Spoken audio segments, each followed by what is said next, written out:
Look around your room right now.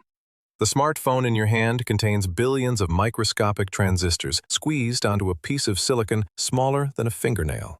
Your high-speed fiber optic internet transmits data using literal beams of light passing through pure glass threads. Your nonstick frying pan uses advanced fluoropolymers, and night vision goggles allow soldiers to see clearly in pitch-black darkness. Have you ever wondered how human civilization managed to jump from steam locomotives, horse-drawn carriages, and basic radio tubes in the early 1920s to microchips, satellite networks, and touch screens just a few short decades later?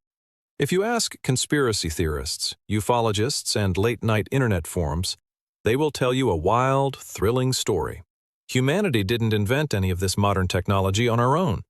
According to urban legends, in the late 1940s, after a series of mysterious flying saucer crashes in the American desert, top-secret government agencies recovered exotic alien wreckage. Engineers and underground military bunkers spent decades reverse engineering extraterrestrial materials, quietly handing off the alien breakthroughs to private tech corporations. But is there any real historical or scientific truth to the myth that alien spacecraft gave us microchips? Or is this just another case of forgetting how brilliant human scientists actually are? Welcome back to Cosmic Clueless. Today we are strapping on safety goggles, picking up a soldering iron, and sending our favorite Stickman proxies straight into a secret Area 51 laboratory to reverse engineer alien technology, negotiate the most absurd diplomatic deal in cosmic history, and discover the true origins of modern microelectronics. Let us start with the legendary conspiracy that kicked off the entire alien technology mythos, the Roswell incident of 1947, and Colonel Philip Corso's famous claims. According to conspiracy lore, when a silver craft allegedly crashed in New Mexico, military personnel didn't just find metal foil and weather balloon rubber, they found super-advanced alien debris.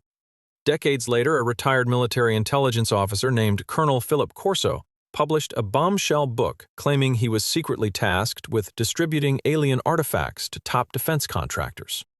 Allegedly, glowing alien control panels became modern night vision goggles.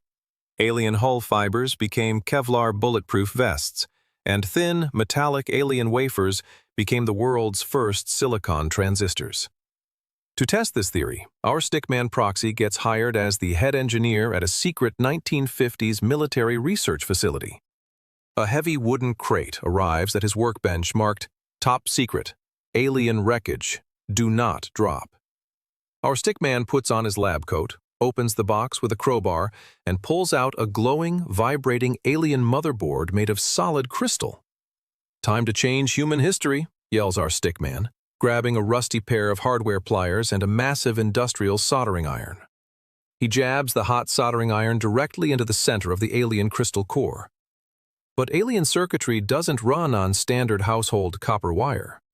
The moment his metal tool touches the crystal core, a violent chain reaction of high-voltage zero-point energy detonates across the workbench. 10,000 volts of purple extraterrestrial electricity shoot straight up through the pliers, frying our Stickman's lab coat into ash, scorching his Stickman face completely black, and turning his hair into a smoking afro. He falls backward onto the concrete floor with tiny blue sparks shooting out of his ears. Classic reverse engineering lab fail. If poking alien crystals with soldering irons gets you vaporized, how did real human scientists actually invent the transistor, lasers, and microchips? Let us move on to part 2, to look at the actual paper trail of human invention, the truth behind Bell Labs, and the most ridiculous alien diplomatic pact ever imagined. Before we dive into the most outrageous diplomatic transaction in interstellar history, we have to look at the actual historical paper trail of modern microelectronics. Conspiracy theorists love to claim that the silicon transistor appeared out of thin air right after 1947. But real scientific history tells a completely different, step-by-step story of hard-working human genius. The foundation of the point-contact transistor wasn't found in a crashed flying saucer in New Mexico. It was painstakingly developed over decades of rigorous physics experimentation at Bell Laboratories by 3 brilliant human scientists: John Bardeen, Walter Brattain, and William Shockley. Years before Roswell, physicists were already deeply studying the quantum properties of semiconductor materials like germanium and silicon. Every single lab notebook, patent filing, failed prototype, and peer-reviewed paper documenting the birth of the microchip is fully preserved in human archives. If microchips came from aliens, why did early transistors suffer from very basic, very human engineering flaws, like sensitivity to humidity and temperature, that took human metallurgists 10 years of frustrating trial and error to fix? The same goes for fiber optics, Kevlar, and lasers. Fiber optics evolved from 19th century atmospheric light guiding experiments by Daniel Colladon and John Tyndall. Kevlar was synthesized in 1965 by American chemist Stephanie Kwolek after years of polymer research at DuPont. Giving credit for these brilliant human breakthroughs to imaginary gray space visitors completely disrespects generations of dedicated human scientists who spent their entire lives in laboratories. But what if we ignore the dry historical textbooks for a moment and look at the absolute craziest version of the conspiracy theory? What if technology wasn't stolen from crash sites, but traded in a secret diplomatic summit? Welcome to the legendary Greada Treaty conspiracy. According to late-night radio myths, in 1954, President Dwight Eisenhower secretly flew to Edwards Air Force Base for a clandestine midnight meeting with an alien ambassador fleet. The aliens allegedly offered high-tech blueprints for integrated circuits, stealth technology, and clean energy in exchange for permission to operate on Earth. Naturally, our Stickman proxy gets appointed as the chief human diplomat for this historical galactic summit. Our Stickman sits at a long mahogany conference table in a darkened hangar, wearing a sharp tuxedo. On the other side of the table sits an alien commander with giant black eyes, wearing a shiny silver cape. "Greetings, human," telepathically communicates the alien commander. "We will grant you the schematics for silicon microprocessors, digital cameras, and non-stick frying pans. But our price is steep." What do the interstellar travelers want in exchange for their cosmic supertech? Unlimited raw gold? Access to Earth's oceans? No. The alien ambassador pulls out a glowing holographic contract with very specific luxury demands. They demand a 50-story luxury penthouse in the middle of Manhattan, a massive, heated indoor swimming pool, a wild weekend party stocked with high-class models, and a herd of 40 fluffy South American alpacas to roam the living room carpet. Our Stickman diplomat eyes the microchip schematics, rubs his hands together greedy style, and yells, "Deal of the century! Sign me up!" He aggressively slams his rubber stamp onto the galactic contract. Cut to the next scene. The alien crew is wildly partying in a penthouse suite. Gray aliens are doing cannonballs into the infinity pool and floaties, dancing under disco lights while a crowd of confused alpacas chews on the expensive Italian leather sofas. Meanwhile, our Stickman proxy grabs the alien microchip schematics, runs back to his laboratory, and plugs the high-tech blueprint directly into a mainframe computer. But our Stickman failed to read the microscopic alien fine print at the bottom of page 40. The schematics weren't written in standard metric system. They were calibrated in alien quantum units running on high-voltage alternating current. The mainframe instantly overloads. A giant arc of 10,000 volts of blinding blue lightning shoots straight out of the monitor screen, zapping our Stickman into a crisp, flying off the wall, and leaving his charred Stickman shoes smoking on the rug. Classic, corrupt, galactic deal fail. So why does the myth of alien technology persist so strongly in modern culture? Why is the myth of alien technology so deeply ingrained in modern pop culture? Psychologists and historians explain that human beings suffer from a cognitive bias known as the technological gap paradox. When progress moves too fast, the average person struggles to keep up with the deep mathematical and scientific breakthroughs required to invent modern devices.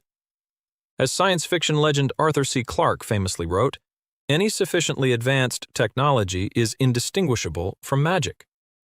To a mind that doesn't understand solid-state physics, quantum mechanics, or semiconductor doping, it feels far simpler and more exciting to imagine that a flying saucer landed in Nevada than to sit down and read a 700-page textbook on quantum electrodynamics. Furthermore, claiming that aliens gave us technology provides a convenient conspiracy narrative to explain why military technological research moved so fast during the Cold War. But the cold, hard reality of science is actually far more inspiring. Human beings didn't need extraterrestrial babysitters to build the digital world. Millions of engineers, chemists, physicists, and mathematicians, working together across decades of relentless experimentation, built every single capacitor, resistor, and silicon gate powering the modern world today. Back in the Manhattan penthouse, the alien party reaches a catastrophic climax. The gray aliens have completely drained the pool, the alpacas have eaten all the wallpaper, and the alien ambassador realizes that our Stickman's check for the penthouse rental just bounced. Furious, the alien commander uses his wrist communicator to summon the mothership. A massive silver flying saucer hovers over the Manhattan skyline, pointing a tractor beam down at the penthouse. Our charred Stickman, wrapped in bandages and holding a smoking calculator, comes running out onto the roof. "Wait, don't go. We can negotiate.